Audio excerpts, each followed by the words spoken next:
Superintendent of Amarillo ISD. I want to welcome all of you, and I especially want to welcome our special guests today, Governor Greg Abbott, Speaker Dustin Burrows, Chairman of the Texas House Committee on Public Education, Brad Buckley, Acting Texas Comptroller of Public Accounts, Kelly Hancock, and one of our own local legislators, State Representative Caroline Fairley. We are honored to host you.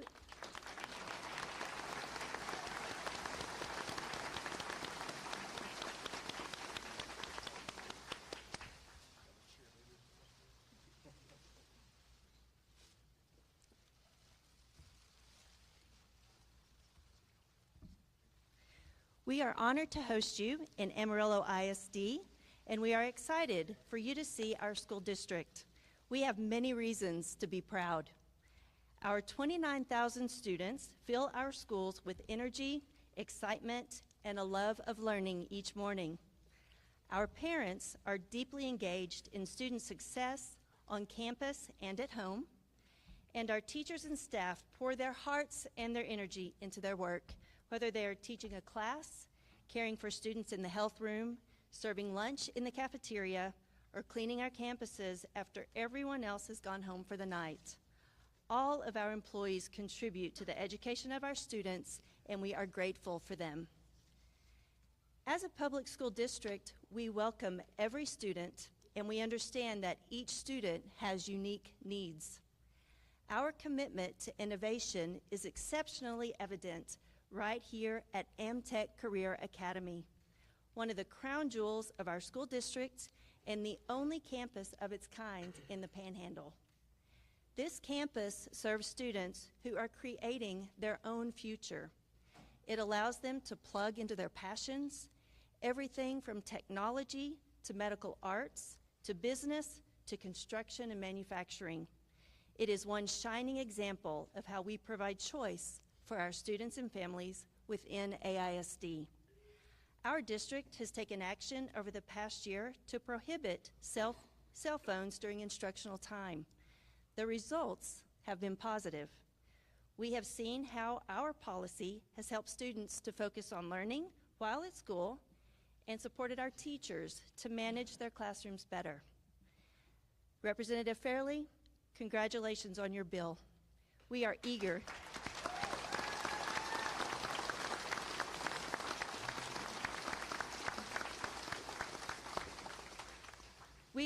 to continue working with you on behalf of the students, parents, and taxpayers of Amarillo. And Governor Abbott, Speaker Burrows, Chairman Buckley, thank you again for being here. We are honored by your presence. We hope you can see that our educators, our parents, and our community are all invested in the success of our students and the health of our public schools. We are grateful for your partnership, and we hope to welcome you back to Amarillo ISD in the near future. Thank you very much.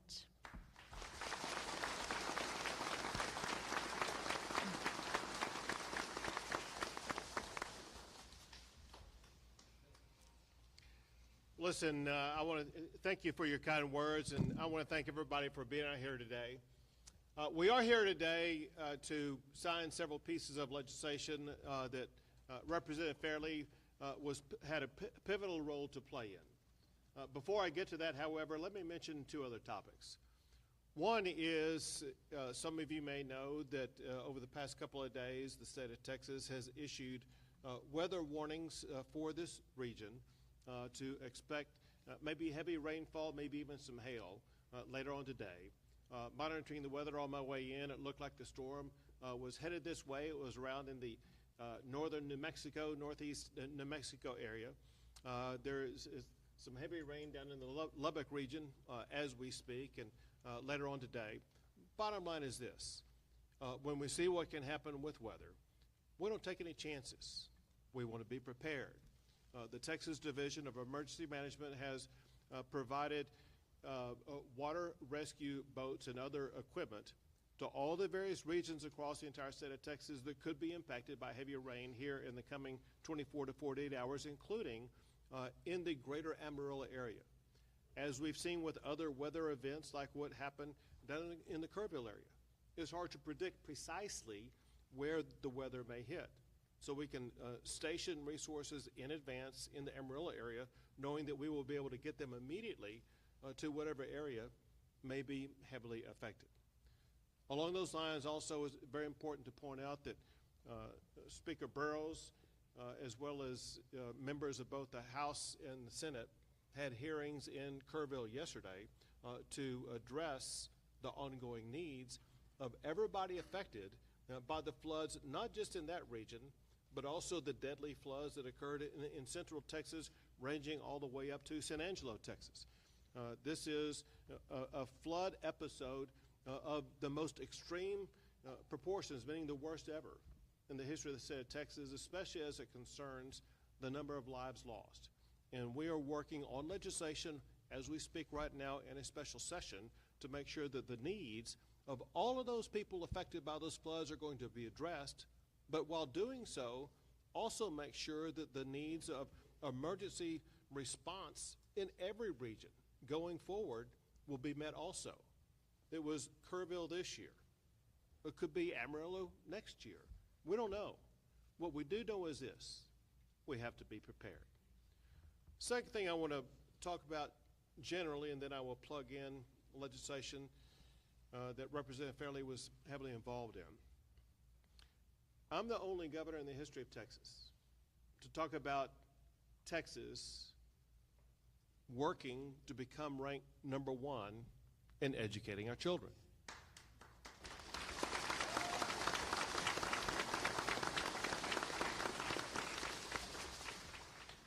To be #1, which we are in so many categories, to be #1 requires more than just a talking point. It requires far more than just an aspiration. It requires detailed strategies and then working to achieve those strategies. And there are several components of that, some of which we passed during the session. One is ensuring that every parent is going to be fully empowered to be involved in their child's education and choose the pathway that's best for their child. And that's why we passed the largest Day One school choice program in the history of the United States of America.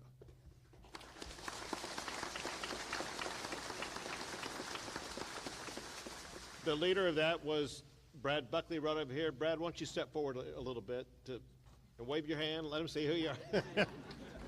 But I'm calling on you again right now because school choice is a component of part of the puzzle pieces to make sure we become #1. Another component is to make sure that our public schools are fully funded. And we achieve that goal by providing more than $8 billion to fully fund our public schools this past year. And again, Representative Brad Buckley was the chair and leadership of that effort. And then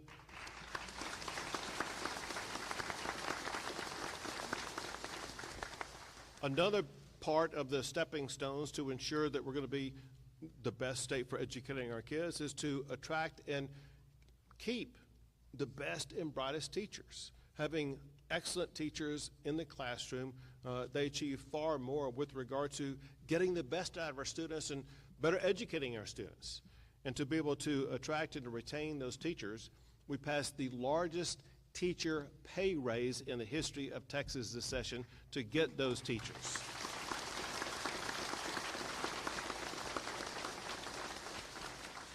And then there's another part that is so important to the future of education, but so important to the future of the United States of America. And that is education programs like AmTech Career Academy. Career and technology education programs are vital in the state of Texas, vital in the United States for two purposes. One, they are so important to the students. A lot of students want to go on to a four-year college, but a four-year college is not right for everybody. What a lot of students realize when they're in high school, they realize that they really like a certain area of career and technology that is going to lead to a very good paying job. It could be a welding job, an electrician job, or it could be a job fixing automobiles. Like I saw before coming in here, I got kind of a tour of some of the things that were going on in this college. But there's something else going on that's sweeping across the world as we speak right now that raises a lot of concerns among a lot of people about what's going to happen to all these jobs. And that issue is artificial intelligence, advanced technology.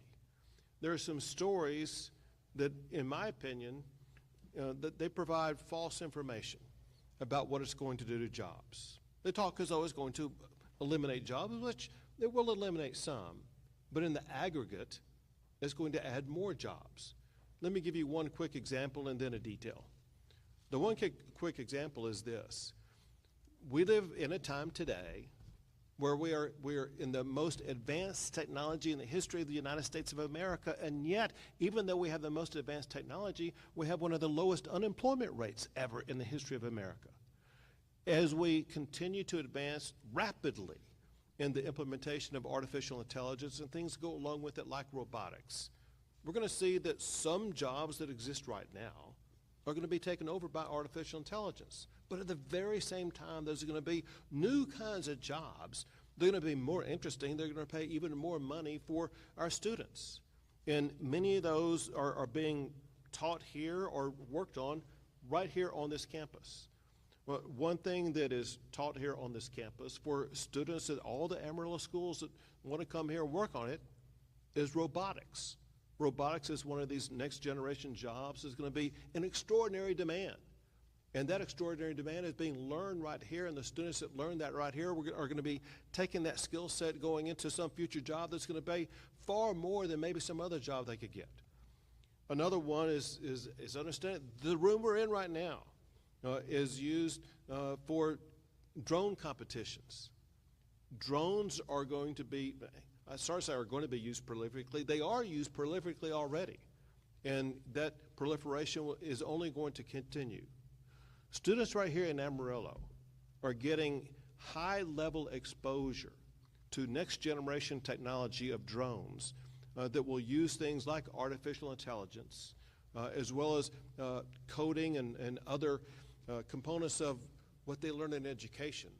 They're going to lead to not only high-paying jobs, but essential jobs for the future. So yes, the world's going to change a little bit in the types of jobs that are available.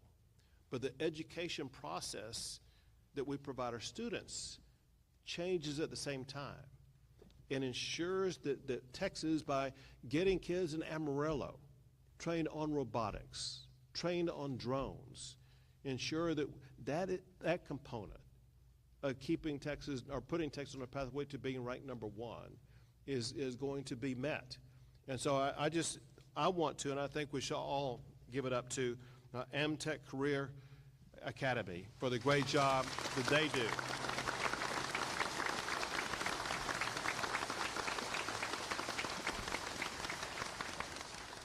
We also have with us today someone who was a senator at the time that the legislation we're about to talk about went into place.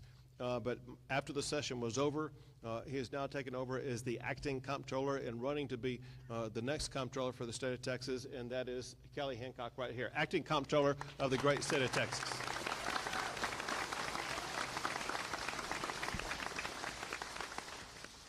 Now to this legislation.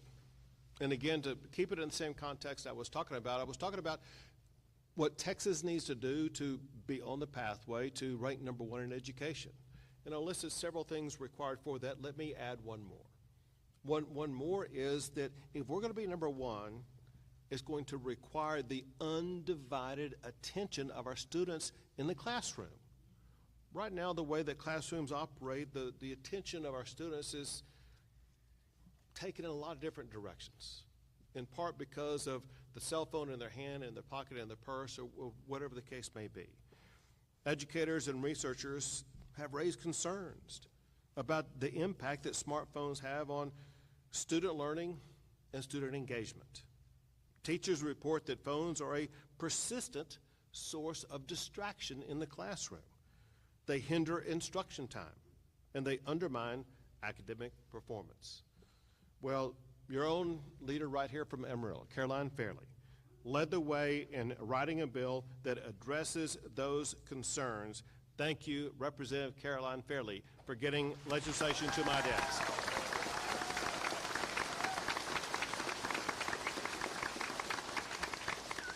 It is House Bill 1481 that she worked on along with I think Senator Creighton. Yes, sir. Senator Creighton, and I'll say it shortly. Let me just briefly describe what it does, and we'll sign it here in a second. It requires all public schools to restrict cell phone use by students during the school day. It gives, however, school districts flexibility to establish policies that meet the unique needs of their particular district. We know in Austin, Texas, we can't pass a one-size-fit-all program that's going to work in Amarillo as well as McAllen at the same time. So we're giving a level of flexibility to Amarillo ISD to be able to make sure that they're going to be able to maintain policies that keep phones out of the hands of students during instruction time, but also knowing that certain parents will have needs, certain students will have needs, and the school may have certain needs, all of which the school board will be able to address. So once again, I want to thank Representative Fairley and Senator Creighton for their work on that bill, which I'll sign in 1 second. I'm going to sign two together. Another one is one that Representative Fairley also worked on. Also, it involves our children and phones, but addresses it from a different direction. One thing that we're very concerned about with students is, again, their time and focus in classes, but also their mental health and their personal health and what's happening to them, especially what's happening to them by exposure, not only to use of a cell phone, but by things like social media. Experts have explained that smartphones and social media affect the mental health of children. It can become highly addictive. It can subject children to adult contact and even sexual exploitation. Those are just some of the reasons why the legislature passed Senate Bill 2420. It's also known as the App Store Accountability Act. It requires app stores like the Apple App Store, the Google Play Store, to verify users' age when creating an account. Parental consent must be obtained before a minor can download an app or make an in-app purchase. What this does, it rightfully restores power back to parents over what their children are doing.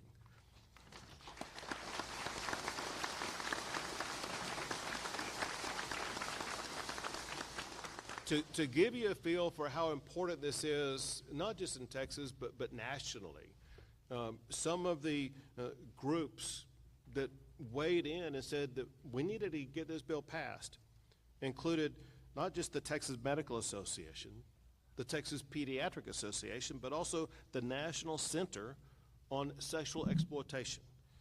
I want to thank Senator Paxton as well as Representative Fairley for getting this legislation to my desk. And now, let me sign these laws.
House Bill 1481 and Senate Bill 2420 are now the law of the great state of Texas.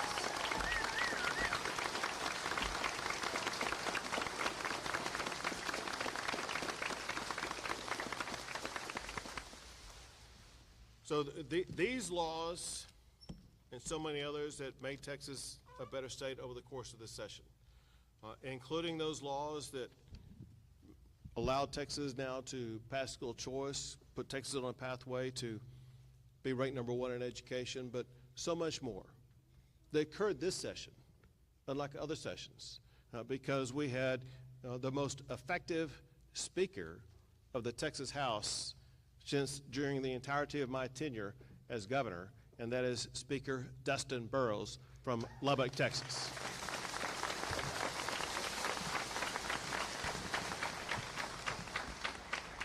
Thank you, Governor.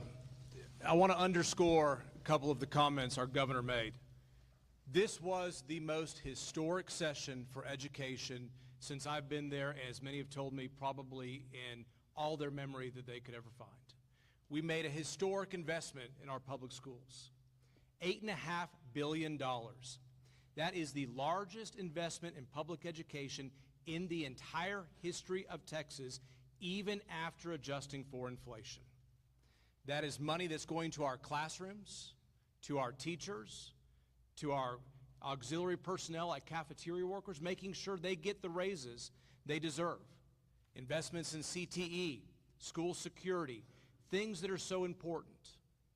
Beyond that, we did bills that were parental bills of rights, teachers' bills of rights, so they have the tools to discipline children and restore order to the classroom. As the governor mentioned, the chairman in the House who served over that, Brad Buckley, is here with us today. Along with his wife, Susan, who both have real personal firsthand experience and helped get these across the finish line. But this is what I know. No matter how much we put into the classroom, no matter what we do, if we cannot hold the students' attention, we're not going to have an environment where they can learn. If our teachers have to compete with cell phones, if we have to compete with the apps they shouldn't have access to, there's not much that we can do, which is why this is so important. Governor Abbott, I've thanked you for many of the legislation that you have filed as the Speaker of the House. I'm also the father of 3 boys. Here in a couple of weeks, one's going to be in high school, one's going to be in junior high, one's going to be in elementary. Pickups are going to be a little bit different, and drop-offs. But I also know firsthand what it's like trying to compete for their attention. And these two bills are going to help not only them, but also the students around them and the educators do what needs to be done. So thank you, Governor Abbott, for making these laws.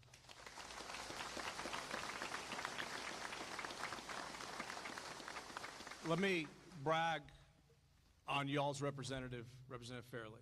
I know everybody in this room has gotten to know her and knows how lucky y'all are to have her.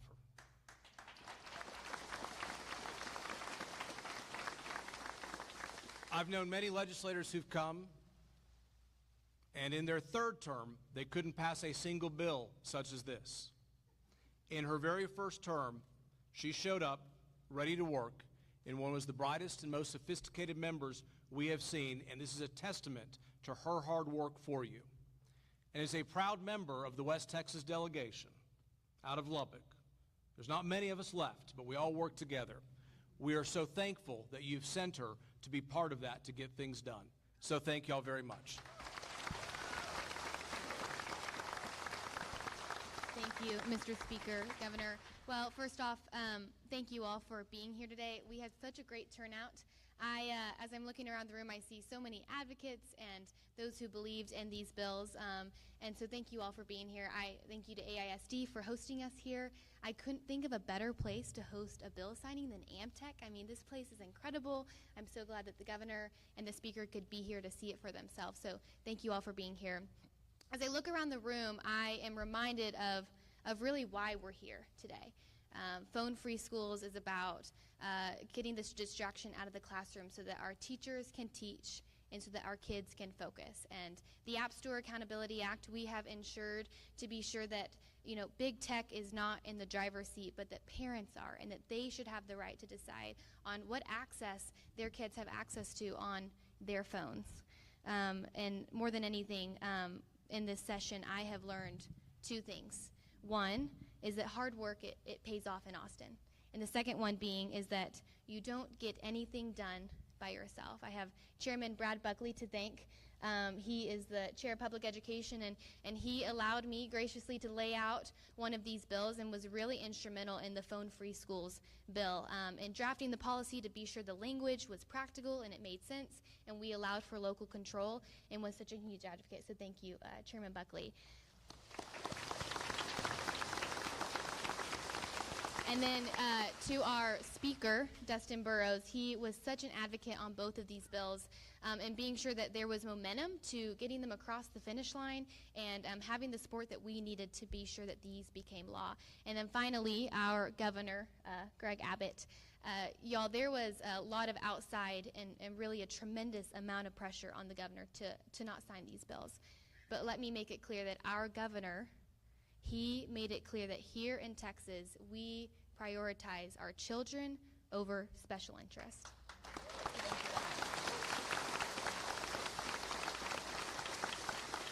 When I was first running for office, I had a woman here, a very prominent, well-known woman here in Amarillo, approach me, and she said, "Caroline, you're too young to run for office. You're not going to be effective in Austin, and you should step down and not run." And in that moment, I had all the more determination to be effective in Austin. But the truth is, well, thank you.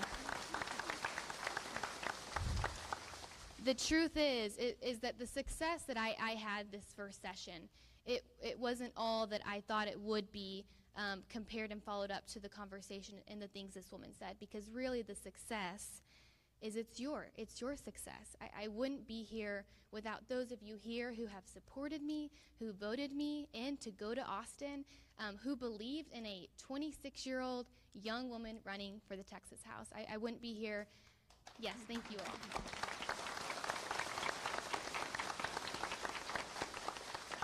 I would not be here without the many advocates. We had advocates fly from out of the state, from around the state to testify on these bills. We had parents and teachers and students that I sat down with to talk about this legislation and how it would impact them and how to keep the local control on this legislation. I had phone calls and emails. My staff was incredible when it came to these, and the success was theirs. And then finally, we had Maureen Molak. She flew in from San Antonio to testify on both of these bills about her own personal story about how she lost a son to phones and to cyberbullying. And she came and she shared her story. And so the truth is, we were successful in these bills. It was all of us, and I couldn't have done it without you. And I really do believe that both of these bills will have a lasting and enduring impact on our families, on our students' health, on our teachers and educators. And I could not be more proud to be a part of the team that delivered it. So thank you so much.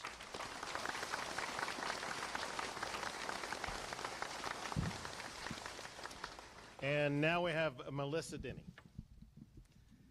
Thank you. As I get to speak today to you as a teacher in AISD who experienced our cell phone policy last year, I was very excited for that, because what an off in the way or out of sight, out of mind policy does is it allows kids to be what they're supposed to be. It frees them to be what they're supposed to be in the moment, and that's kids. It allows them to, in the learning environment, to be a student. They're empowered to do that. There's nothing else that is the distraction, and we know it's a distraction. I'm looking at some of you guys on your phones. Just saying. All right. So what I experienced in class is that the kids were able to not only listen to instruction, but also listen to their peers. Because in a learning environment, it's not about just what the teacher says. It's about what their peers are saying, the questions that they're asking, the comments that they're giving, the clarifications that they're getting, the interaction that they're getting. And when I'm able to sit next to someone and interact interpersonally with them as a student without that distraction, because it is a distraction, that buzz in my pocket or that buzz under my leg, they put their phones under their leg, makes me want to know what's going on, or that flashing light, or the music in my ear. I'm not engaging fully with the people that I'm sitting with and working with. I'm able to collaborate when I put that phone away and it's off and it's not even a part of what I'm thinking about. I'm able to collaborate, communicate, solve problems with people, run ideas by each other, do group projects where we're fully engaged with that and we're not on our phone trying to find the answer, but we're talking as a group. I teach speech, but that goes toward every classroom. The children need to be speaking to each other and interacting with each other and listening to the teachers. A lot of people think, well, it will be difficult to put that policy into place. And with anything, when there's a routine or a procedure that you have, it takes a little bit of work. But I think teachers are willing to do that because we will see the impact. What I saw is that students got more of their work done in class where I could be there to help them or their peers could help them. And they weren't just taking it home because they spent, you get on your phone to just check that snap and you go, oh, well, I've got to do the threads. The children got to take care of those things or the texts. And then they've spent 30 minutes on their phone instead of using that class time wisely. So even though there are a lot of things that people go, well, what if this, what if this, what if this? Those are the things we work out in the classroom. And that's what teachers have been doing all along, is working out all those policies and procedures and routines in the classroom. And it worked last year. And I think what will be an end result of that is it's a really good thing for our kids. Thank you.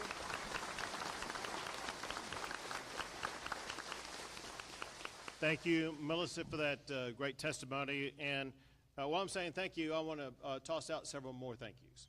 One is, let's give it up for all the students who are here. As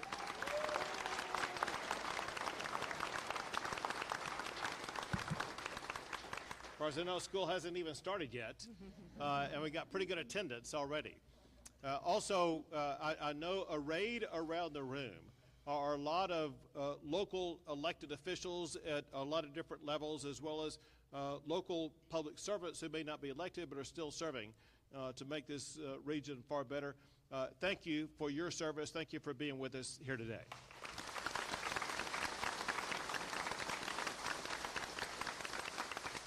Then a very special thank you. Whenever I come to the region, we always have a leadership from Texas Tech University, as we do today. So thank y'all for being here once again.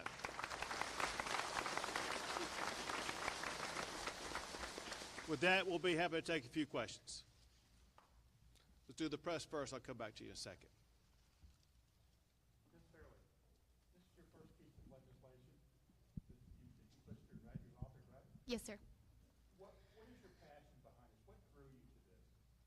That's a great question. Those of you who didn't hear, he asked, this is your first piece of legislation. What drew you to focus on these bills? So I would say a number of reasons. One, I am first Gen Z in the Texas House, and I grew up in the digital world and era and saw firsthand how devices can be positive and how they can be negative. And having that experience and also the wealth of knowledge that we have in the Texas House, there's a huge need and gap for, I believe, gearing up the next generation who are independent thinkers and aren't distracted by these smart devices. And I don't know if any of you have read The Anxious Generation as well, but Jonathan Haidt, this was a legislative idea he came up with that was really practical. 7 other states have passed this bill, and so that was where this idea originated. Thank you. And this is for anyone up there. Is there other bills that are being looked at to truly make the schools safer? I mean, as far as hardening the schools, restricting certain people from getting handguns, whatever. So making sure that schools are safe is an ongoing process. And we continue to invest more. Part of the money that we spent on schools this year was to make schools safer, provide more resources for the schools to accomplish that goal. We have an obligation to make sure we make schools as safe as possible. I will tell you something interesting that has surfaced here in the past few months, and that is a new tool that's very effective that we look forward to attempting to deploy sometime either this year or maybe next year, and that is the use of drones to make schools safer. And so maybe drones that are made right here at this location could be deployed to make Amarillo schools a whole lot safer. But as technology continues to evolve, it is a far more effective tool at a lower cost to make schools safer. And we will never relent or let up in ensuring that our schools are as safe as it can be.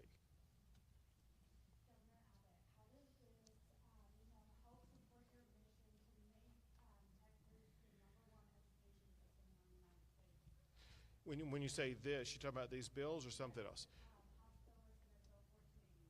So listen, for both of these bills, Caroline said it perfectly, and that is, we got it, and Melissa did also, we have to make sure that during the few minutes we have in a class where children have the opportunity to learn a particular subject in that class, their full attention is devoted to that subject, whether it be in reading what they're supposed to be reading, writing what they're supposed to be writing, listening and interacting with a teacher, or listening and interacting with other students.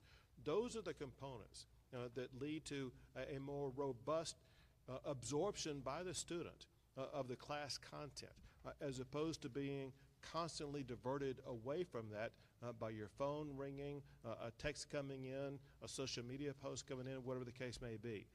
It does just require that undivided attention, and that means that the students will be learning more in every class that they have.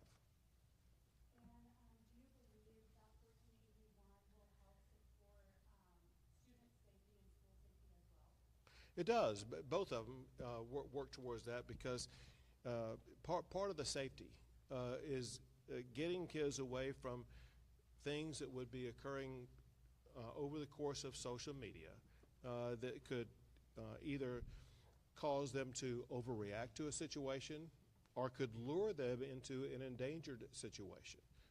And we want to protect children from any types of those encounters.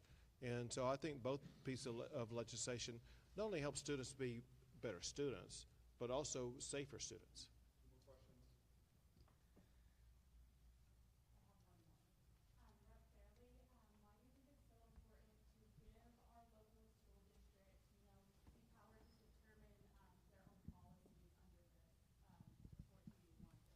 Well, the governor also mentioned this earlier.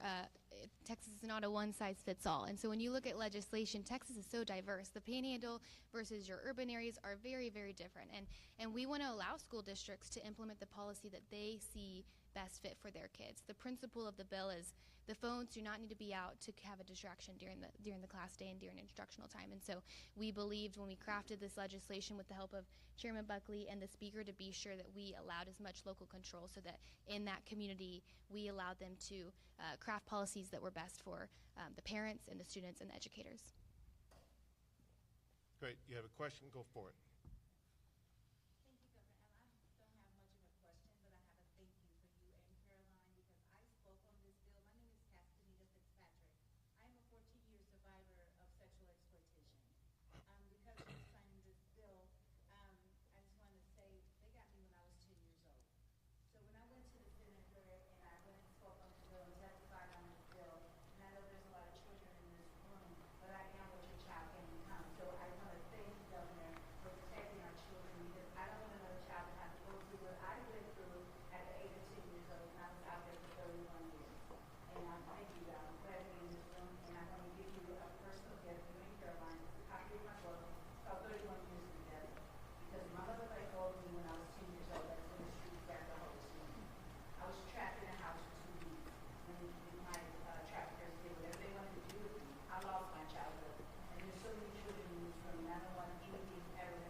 She highlighted something that we talked about but must be doubled down on. When a child goes onto a social media site, when they start chatting with someone, it may seem like it's harmless. It may almost seem like they're developing a friend. But it could be that it really is a predator. Predators are so savvy, and they can suck a young child into a compromised situation. that child may not be able to get out of. And I wish you were the only example of the story that existed. But the fact of the matter is, you well know, there are so many others like you who got trapped into a situation beyond their control, especially at a young age.